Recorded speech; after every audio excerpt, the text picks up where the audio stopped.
Hi Mahati, welcome to GTR 2021. Thank you so Small much. Yeah, small intro for Mahati. Mahati has been working very actively on the accessibility testing front. She's also participated and is a winner of Microsoft's GAAD contest 2021 and DQ's Accessibility Day 21. So she's also been working on a lot of other fronts on the testing part of it, like automation, functional, non-functional database, backend API.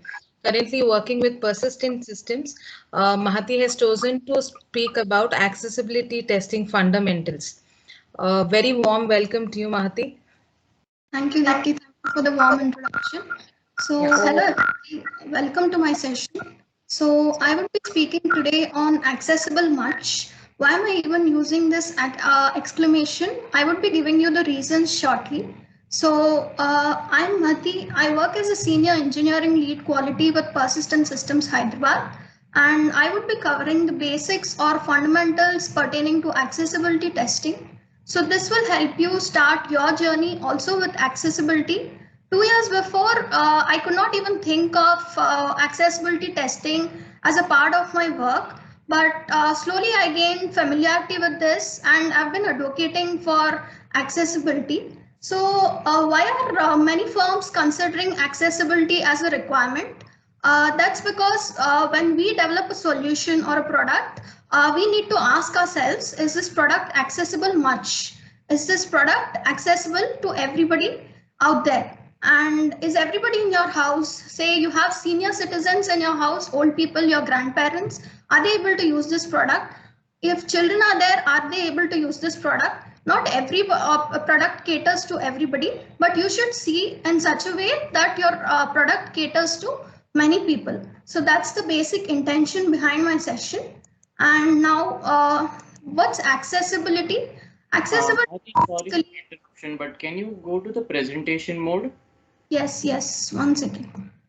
Yeah. Yeah, So, yeah, what's you're good. accessibility? Accessibility is something that you can accessible is when something you can easily reach or obtain. For example, if you notice, I'm wearing glasses and I can't see objects which are at a farther distance, and this specs is helping me see things on the screen and making me do my presentation in an easier mode. So if you see why I've used this Venn diagram is, I can give you an example. Suppose you have planned a trip with your friends and Google Maps is making this entire experience very frustrating and difficult. So what would be your overall output or experience of this situation? Basically, it would be inaccessible. Similarly, when you develop any product or a solution, if you develop it in such a way that it is inaccessible to a major chunk or a major set of people, or obviously the output would also be inaccessible. So next thing is, as you know, it's also called as ally. And there is this famous quote by Tim Berners-Lee that says that the power of the web is in its universality. Access by everyone, regardless of disability, is an essential aspect. The web was basically created by for everybody, and they are telling that whatever product you develop or whatever solution you develop should be available to everybody, and it's an important aspect. And then these pictures I've included because these are ramps or these are areas where a normal person would usually be able to traverse all these paths without any assistance as such. But if you see a person with challenges, for him, he requires a minimal assistant. He requires some person to assist him or aid him to walk through these paths. And then the curb effect or the curb cut effect. This is the meaning of this is that accessibility has basically been defined not only for the disabled or people with challenges, it's also for every section of the society. If you use accessibility to your benefit or as a boon, it will be helpful in a lot of ways. So this is a picture where I'm showing three different aspects. So if you see the first part of it, this is a case of inequality. The shortest person who here will not able to see the match even though he has a box. And in the second case, it's a case of equality. The shortest person can see the match taking help of an additional box. And the third one is a case of accessibility. That is, the match is accessible to everybody through the nets. And the next thing we would be covering is digital accessibility. So digital accessibility is whatever products or digital solutions that you develop, it should be accessible to everybody, regardless of whatever challenges or impairments they have, and the same set of information should be accessible. So as I mentioned earlier, by whom should this be accessible? I've just taken examples of some scenarios, but originally it should be accessible to everybody. So the first example that I've considered is developing countries like Nigeria, some students who want to attend online classes. And then I've taken an example of a blind person in California who has lost his vision. It's not only a blind person, a person who has deafness or certain learning or neurological disorders. And the third person I've taken is a case of a senior citizen. In most houses in India, you will find a lot of senior citizens. As they grow old, even our own parents face a lot of challenges while accessing certain apps, and they might not be so techno savvy. So in all these cases, your application or solution should be accessible to them. So what are the characteristics that this accessibility covers? Basically, it falls into 4 different categories: visual, auditory, motor, and cognitive. Under this, you have subcategories. So visual is pertaining to the eye, where you cover low vision or blindness or complete or partial blindness. And auditory is your hearing or deafness part. And motor is related to your hands and legs, any stiffness or amputation related problems. And cognitive is related to the learning or memory impairments. One example of cognitive I can give you is dyslexia. And if you can associate to the movie Tare Zameen Par, the same case of dyslexia is portrayed in the movie. Why do we need accessibility? Firstly, accessibility comes into picture when we start empathizing with people, when we consider people around us as equal citizens. So if you see in that particular aspect, you can see that over 1 billion people all around the world have some sort of challenges. So that is like 15 to 20% of the entire world population. And also the United Nations says that it's a human right. And if you notice the third point, the laws for accessibility are very severe and they have huge implications.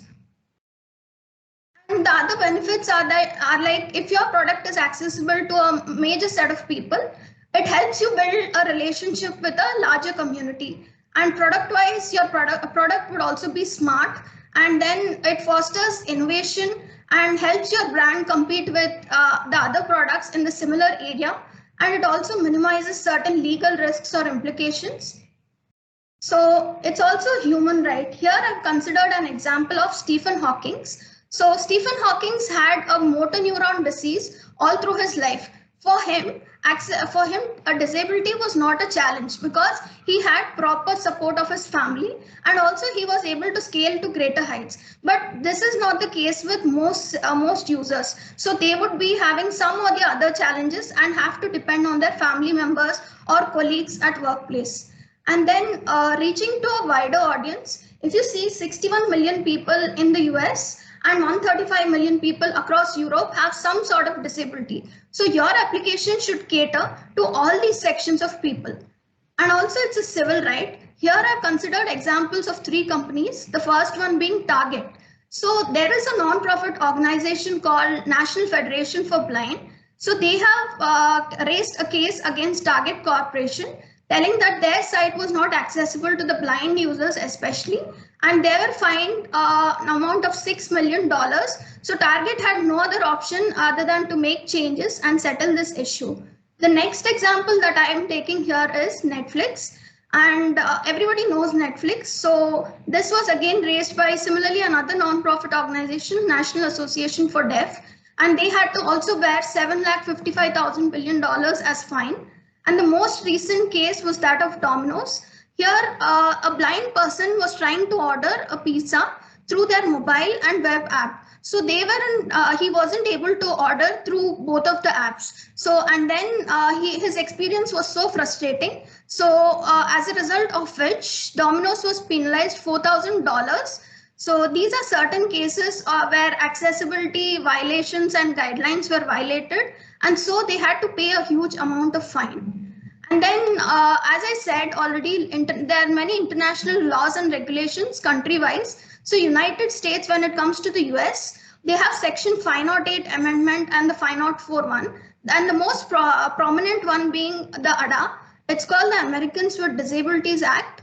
And in India, we have something called as Rights of Persons with Disabilities Act 2016. Similarly, UK, Australia, and Canada have their own set of laws. And this is to be taken very seriously depending upon any geography that you stay in. And next is, why is digital standard used to assess accessibility? So basically, if you have a standard, it becomes easier to measure. If you don't have a standard, you can randomly associate it to any other measure. So similarly, for accessibility, we have something called as the WCAG guidelines. This is nothing but your web content accessibility guidelines, and they have been published by the Y initiative of the W3C. If you notice here, they are each guideline each standard has a set of guidelines and a checkpoint and different levels. So 1.0 is the first WCAG standard, and then you have 2.0, and similarly, as I said, Section 508 and the Americans with Disabilities Act.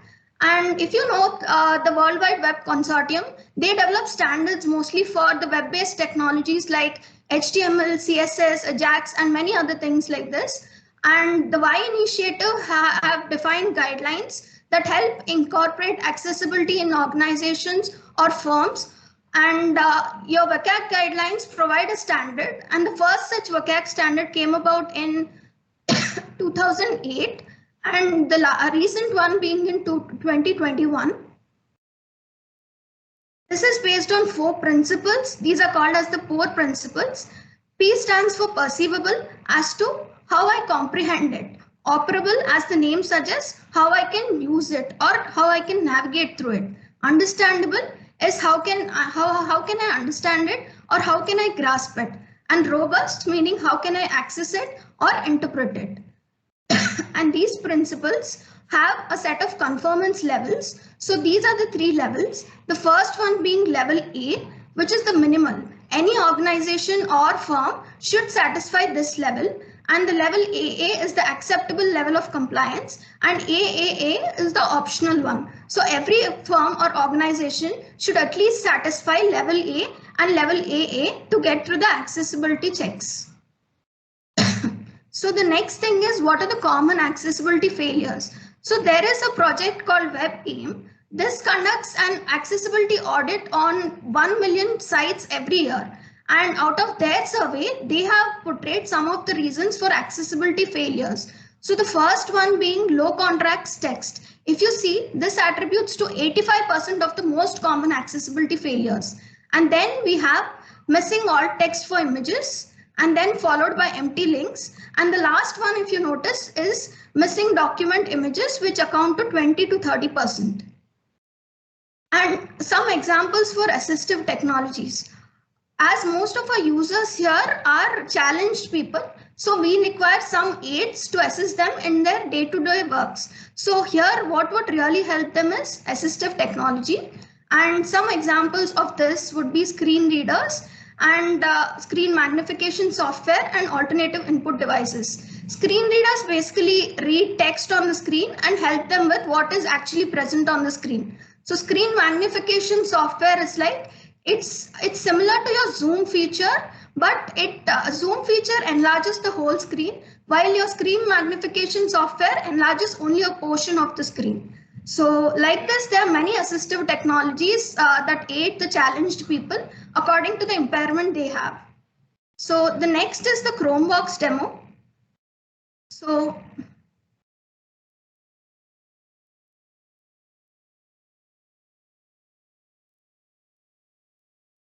Chromebox is basically a screen reader. It's a Chrome extension.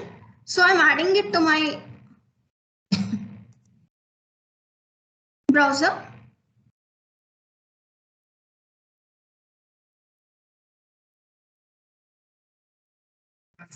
So this is the screen reader. So basically, I'm using a site called apple.com. And when I click this, see, it's showing me that this is an Apple store. And similarly,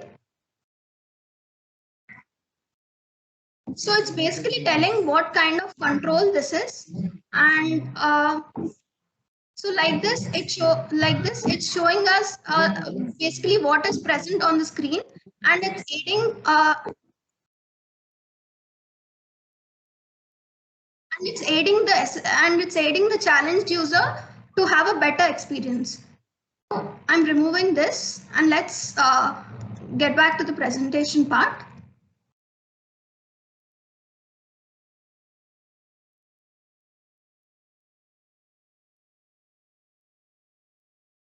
So the next thing is, how does an assistive technology works basically? It works something with the help of an accessibility API. An accessibility API is nothing but it sits between your browser and a screen reader. It takes the instructions from the browser and it gives it to the screen reader, and this screen reader will help your user with the required instructions that they require to carry out their operations.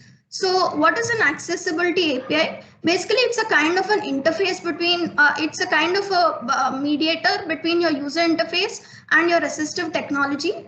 And it is storing certain information about the elements in the page, like that role name and what is its position and what are the different states. So whether it's pressed or clicked or it's a draggable control, and what are the common actions that the user might take and the relationships. Similarly, the other thing that we see here is ARIA. ARIA is nothing but your accessible rich internet applications, and this comes basically into picture for people with visual impairments and when they are using screen readers. Basically, it does not modify or enhance anything. It just helps the set of users by providing a set of extra information.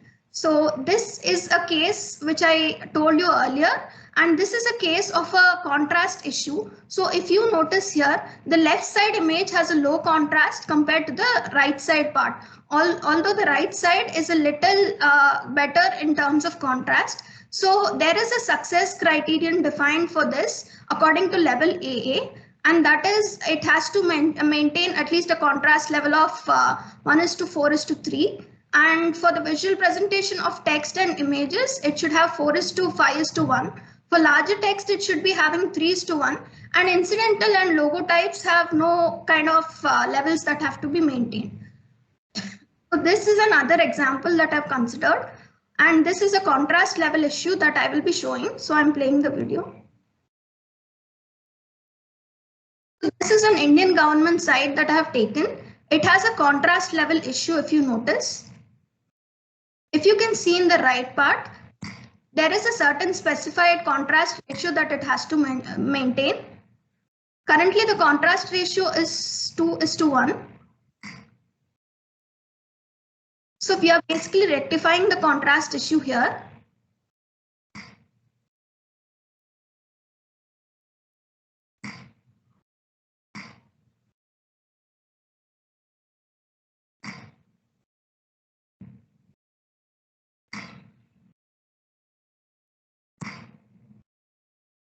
So we are modifying the DOM in such a way that it will adhere at least to the basic contrast level.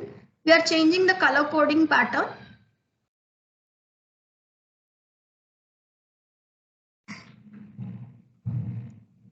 Now, if you notice, it is adhering to a certain contrast level.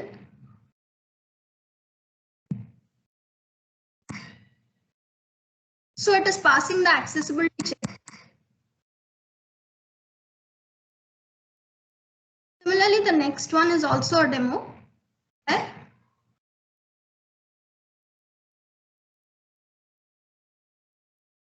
Here I have used Axe DevTools.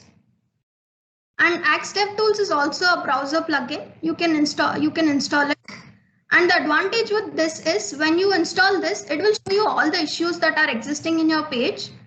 And it will also give you a description of the issue, how to solve it, on what part of the page this issue is present, and the description.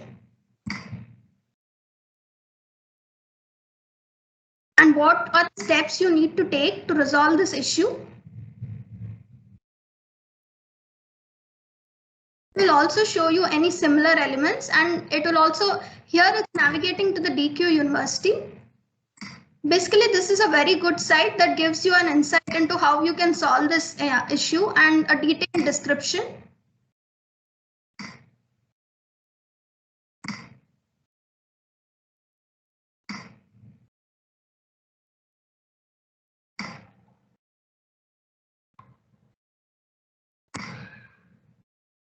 Similarly, it's taking another issue here as there are 152 issues. So now it's again showing what is the issue, what is the element on the page that's having this issue, the description, and the element in the DOM again, and the other elements that have similar issues.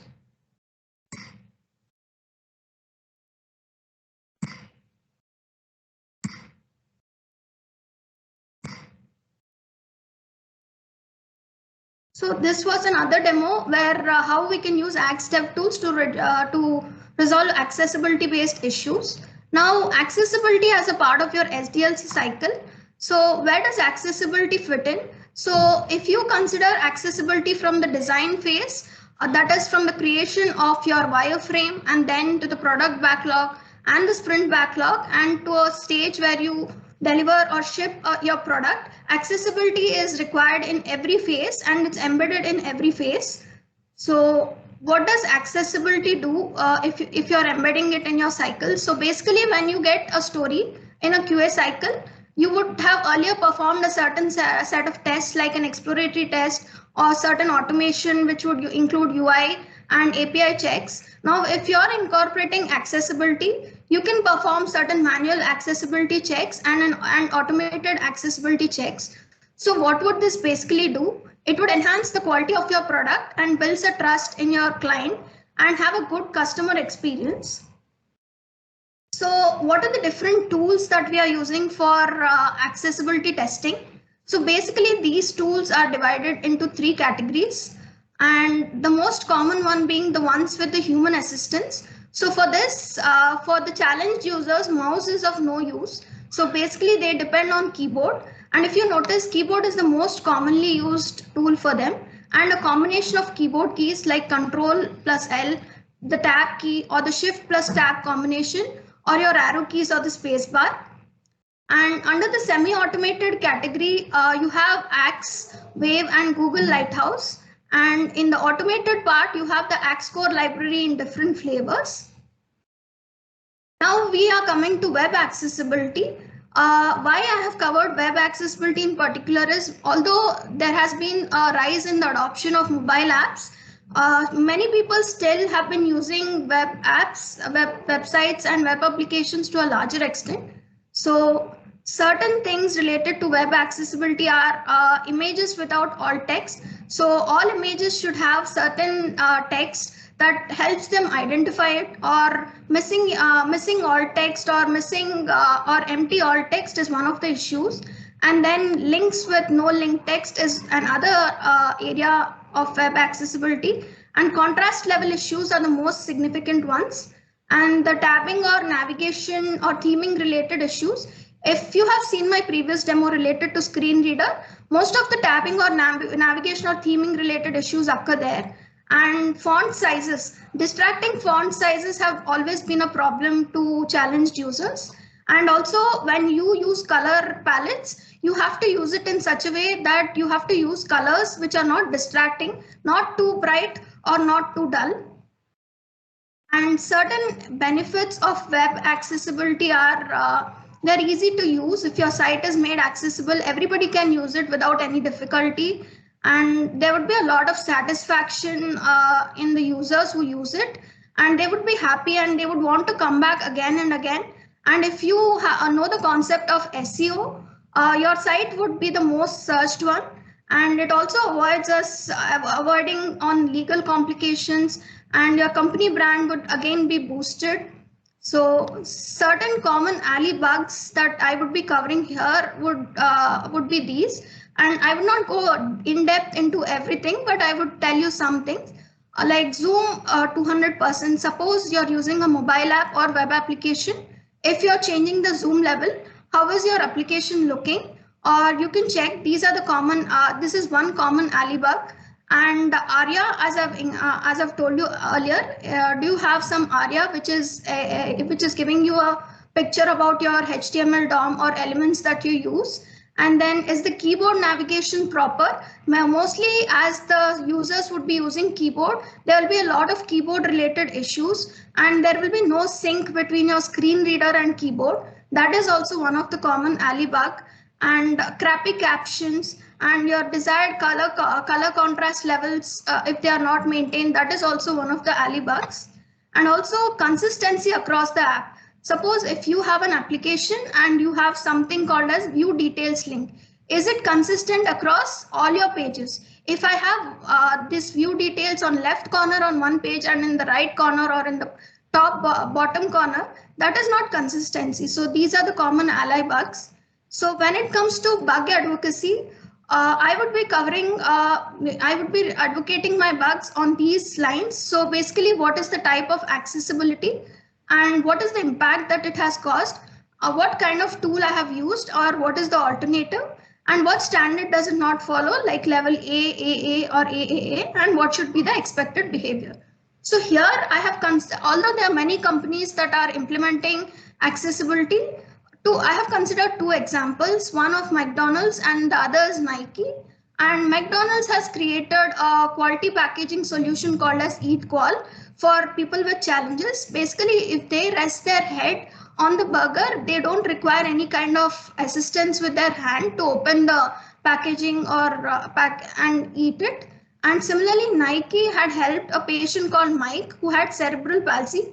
Earlier, he had to rely on his father to wear his shoes. So basically, if he puts his leg in the back or the rear part of the shoe, this expands and he can wear the shoe without anybody's assistance. So there are many companies like that, like Apple, Amazon, who have also been following accessibility meticulously. So, but these are certain examples that I've considered. And certain misconceptions related to accessibility, if you see, they say accessibility testing is hard, but there are a lot of resources that now available which teach you how to incorporate accessibility. And being compliant to guidelines does not mean that your site is accessible. Yes, because we have users with different set of challenges. So if you meet one guideline, it does not mean that your site is totally accessible. And designing for accessibility is time consuming and expensive. This is again a myth, because as I told earlier, if you include accessibility from the design phase, accessibility would no longer be a difficult or an expensive one, and automated accessibility testing is enough. This is not true. When you conduct accessibility checks, you should cover both manual and automated accessibility testing. Only then you can cover all the accessibility issues. And accessibility testing is the responsibility of testers, but no, it's not. Like quality is everyone's responsibility, so is accessibility. And then when do you start? So they say this is an age-old software engineering principle: start early, start now.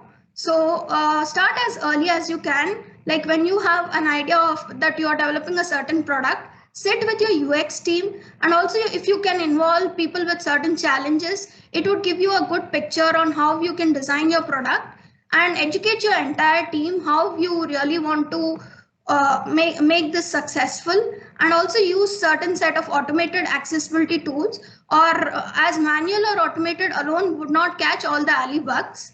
And then starting now, so as if you implement this as soon as you can, you will build a lot of quality to your product. So mostly use keyboard, have a accessibility checklist, and use suitable tools.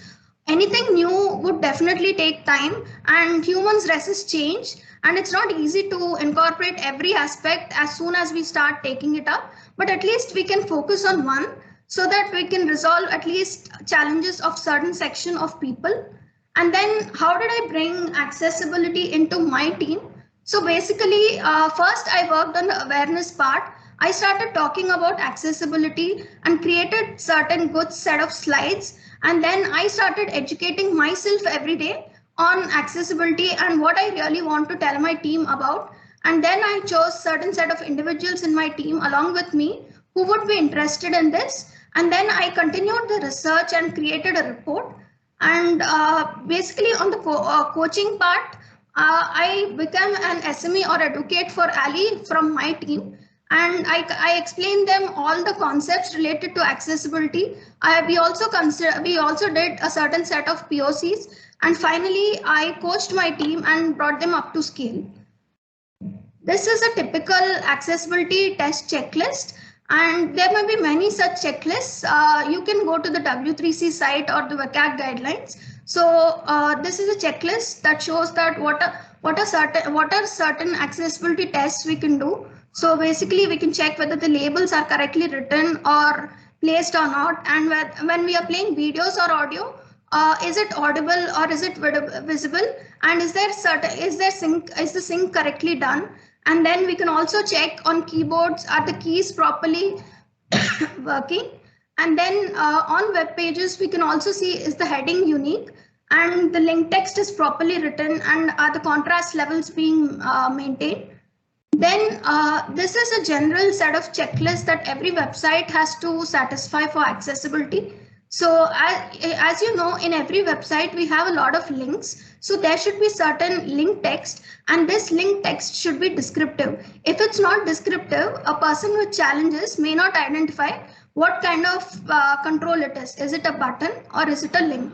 And using appropriate pictures, this is the case in almost every scenario, because even when you explain your content, if you use images, you can convey it in a better manner. So providing appropriate pictures and using simple language without jargons. Many people try to complicate things, but if you use the simplest of language, anybody can understand that. And consistent navigation across the page, and ignoring pop-ups, because screen readers will not be able to identify pop-ups, and it is very difficult for the visually impaired users to identify pop-ups.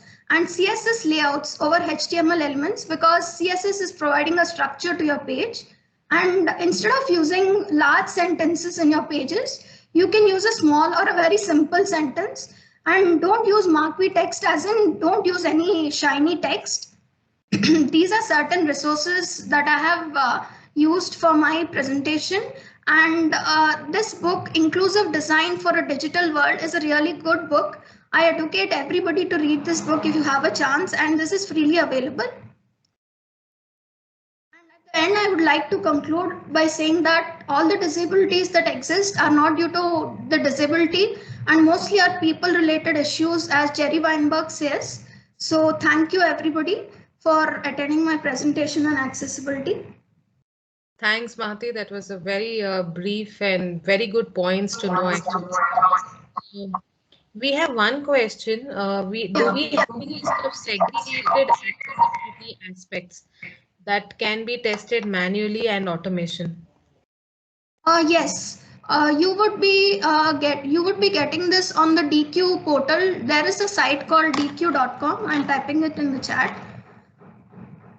If you want to know anything related to accessibility, basically dq.com has the entire set of aspects that you want, and there is nothing that you don't have on this. And they have a set of free and paid courses also if you want to educate yourself. So I have used this personally and have gained a lot of benefit.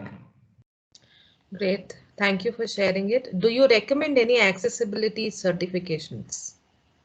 As of now, there is no accessibility certification as such, because it's a new concept and it's coming into the market. So it'll take at least a couple of years, I think. But you can do the DQ certifications that they have proposed on their site. So that's one. Sure. Also, one of my questions, is there any site which is very ideally done for visually impaired people or anything like that? If you can quote a few examples. Is there any site? Is there any website that have around 80% of accessibility taken care? As of now, I have not found any such site like this, because every site I've seen mostly has a set of issues, but at least I could say apple.com is one, because they have been working on a lot of segments related to accessibility compared to most other firms. Because if you see their products also, they have certain accessibility section in their phone, MacBooks, iPads, and most of the devices that they use. So that's one side that I can quote. Sure. A couple of other questions. Can Selenium be integrated with AXE? Yes, you can integrate Selenium. You have Axcore Selenium, which is one of the flavor of the Axcore library. And DQ gives you this integration. If you go to their site, they have everything related to the integrations with different flavors. Like you have something for Cypress, you have something for Escafe, and Sure. Just out of the topic, don't worry, we have a break, so we will make sure we will give you the speaker rights. A couple of more questions. Does accessibility testing applicable for all products? yes, mostly all products will require a certain amount of accessibility at least. I won't say completely, and you cannot use the same approach for every product. So at least a minimal accessibility check would be required. So that's what I say. And what aspects of accessibility can be tested through manual only and not by automation?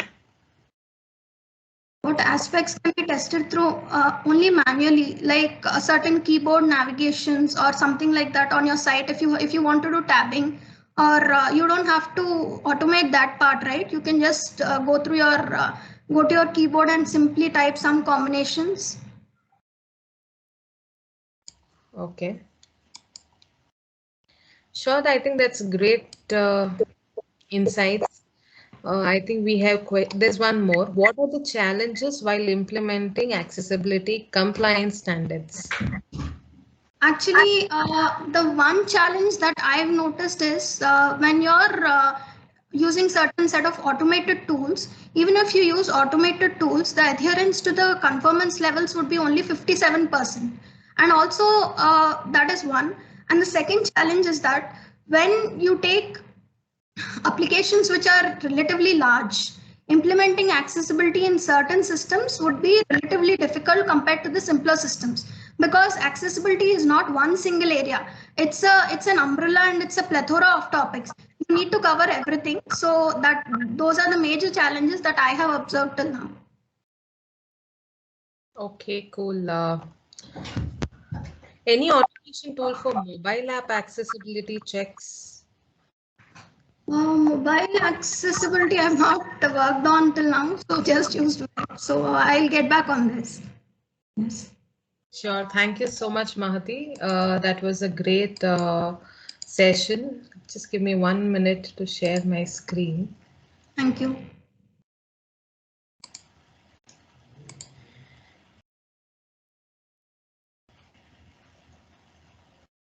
Yeah, thank you so much. It was a very in brief detail about accessibility. I think since this is a budding area, many of them are very interested to know. Thanks for collating all the details and presenting it.